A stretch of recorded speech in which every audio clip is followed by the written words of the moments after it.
in good shape, and they didn't want to try me. So it came down to do or get off the pot. And I was prepared at that time. Pardon my expression. I was in such good shape. I was prepared to kill all three of them with my hands. So they decided not to attack me. And they started a conversation with a black brother from D.C. named Willie Horton.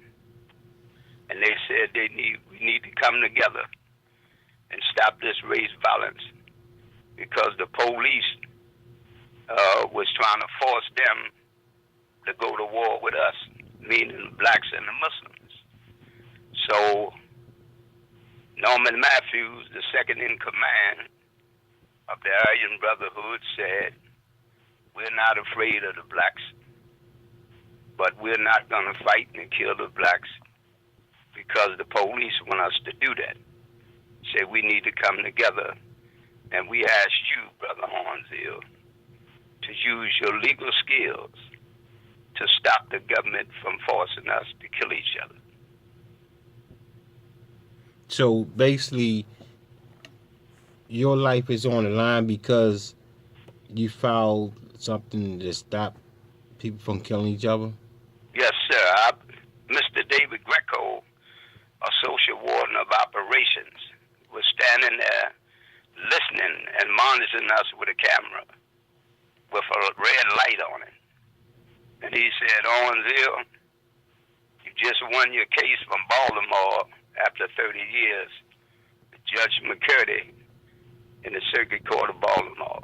We can allow you to open your own law firm if you go back to Baltimore and mind your business. I said, Mr. Greco, I got to get back to Baltimore.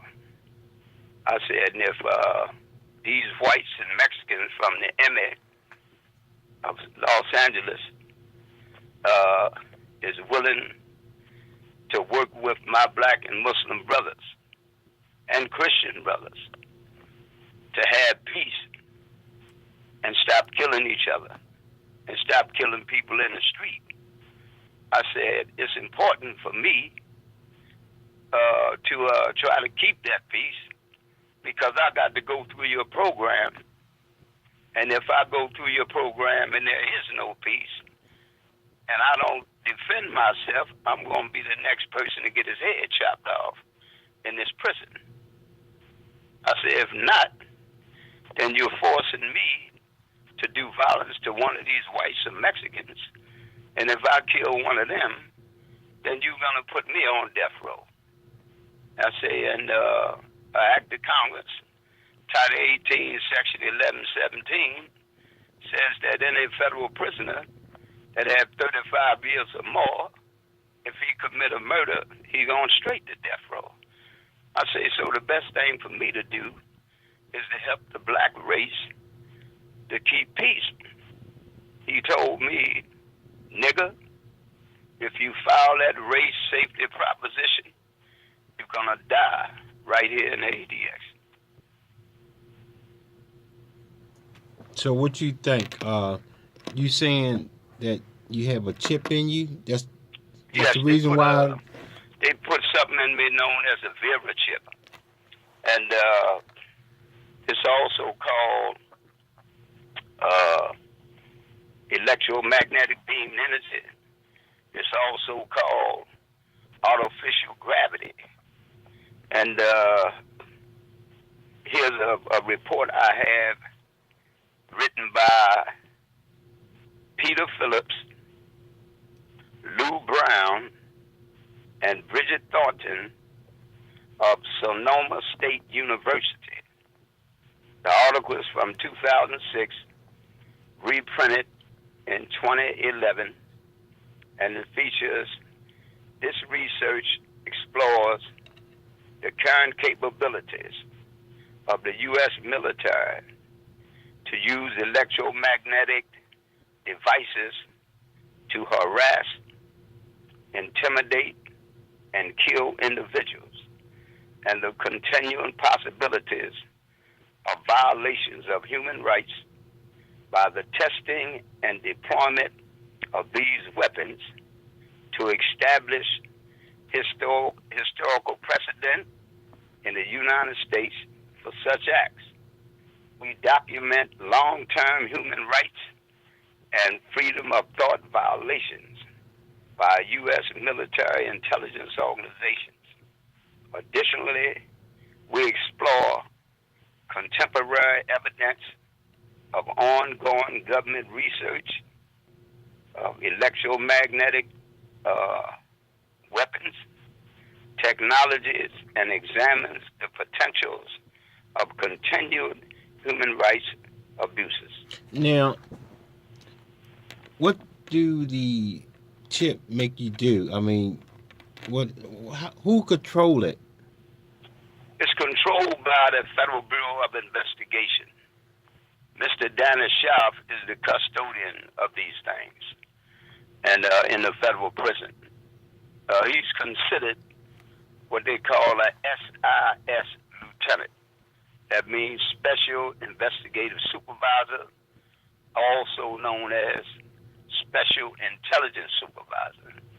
And Mr. Dennis Schaaf put a couple contracts out on my life, but the inmates wouldn't kill me because they know I was trying to stop people from dying and stop people from going to death row. So he couldn't get me killed. Nevertheless, Dr. Osage said in August 2000, when they had put the electromagnetic beam between my eyes and the vein in the center of my head swole up as big as my finger, they put so much heat and hypnotic force on me till I was drunk and sweating like a dog, and I lost 70 pounds in 70 days. And Dr. Osage said, "Man, this got to stop. Dennis Schaaf is the one that holds these weapons, and I want you to write to him and tell him I said he got to stop it." And I told Dr. Osage, how can I tell him to stop it when I'm the target of his destruction, because I'm trying to do what Warden Pugh said, follow the Constitution. If I'm following the Constitution and I'm doing what the law requires, nothing wrong, and this man is still killing me, how can I be the voice of authority to influence this man? Well, I have Mr. Phelps on the line, and he can talk about the chip, the microchip, and what the federal allegedly the federal government is doing. Mr. Phelps, you live with Owens L. You know anything about the chip going in people's body? Turn your radio down. Mr. Phelps. Yeah.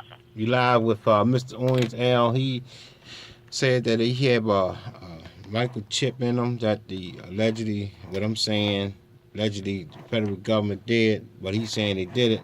Do you know anything about this microchip in a human body? That's a program by the federal government. Can't hear him. Yeah. Cannot hear him. Can't. Can you hear me? Speak up, Mr. Phelps.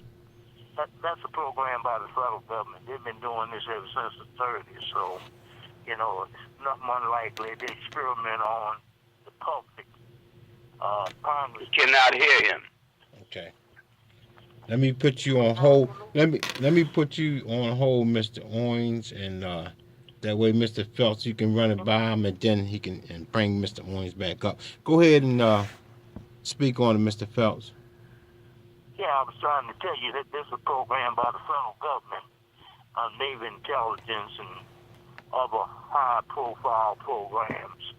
And they've been using this on regular, normal people, experiment, and this is what they do. Can you hear me? Yeah, I'm listening. I got him on hold, and go ahead and, tell us about what you know more about this and break it down for us. Yeah, well, what they do, they see how far they can go over top one's conscience and having people do certain things. Jesse Ventura had the gentleman on the program in which the guy was a hitman for the government, and he talked about how they had a chip in him, controlling him. He would be killing people, kill so many people, he didn't even realize how many people he killed. So this is probably an extension of that program, and it appeared that what they're doing is going into prisons, putting chips in certain inmates, and experiment. Congress didn't appropriate money for that particular purpose, so now it's a situation where Congress is going to have to step up to the plate and hold the military accountable, because they're off the hook right now. They're doing anything they want to do. They got machines that they put out there running like a Texas jackrabbit just to run people down. We really don't need this kind of technology to be used against American citizens. So he's probably in one hell of a fix, and they're probably going to try to do away with him if they can to keep it hush-hush. Mm-hmm. So how long you say this been going on, Mr. Phelps? Since the 30s. Now, what about the yesterday came out in the papers where you can look through somebody's house with a camera and see through the walls? Yeah, that's military application. They've been had that out. They ain't nothing to do. I don't even know why Larry Young act like he's so silly. No, we're not talking about Larry Young. We giving your opinion. We talking about your opinion right now. Right. It's old technology. It's been out there. And you see it on TV. If you see it on TV, you best believe the government then had it. I mean, you see it on these different shows, same thing, nothing new. But the only thing new about it is that they get caught. They use it against American citizens and they get caught. That's why, what's the gentleman's name? Snowden. They got caught by Snowden, and Snowden exposed them. They hated that. It goes all the way back to the Daniel Ellsberg case when he exposed the Pentagon Papers.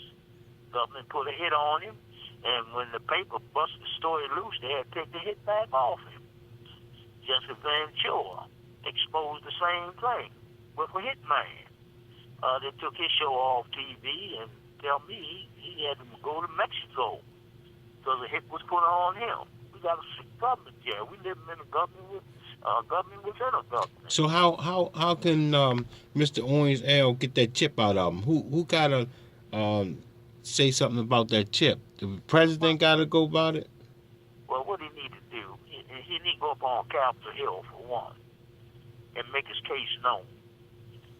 Then make the government pay for a surgeon of his choice, not the government's choice, but they're more likely to knock him off and have chips removed. You said they more likely gonna do what?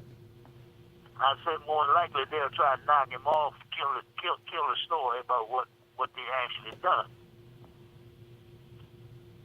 See, this is what they've been doing. They've been knocking people off, just like when it came to 9/11. I just learned something about that there was, holographic pictures that was orchestrated by CNN, and everybody think planes hit the Pentagon, which I thought. Mm-hmm. But when I saw the DVD, I said, this man is crazy.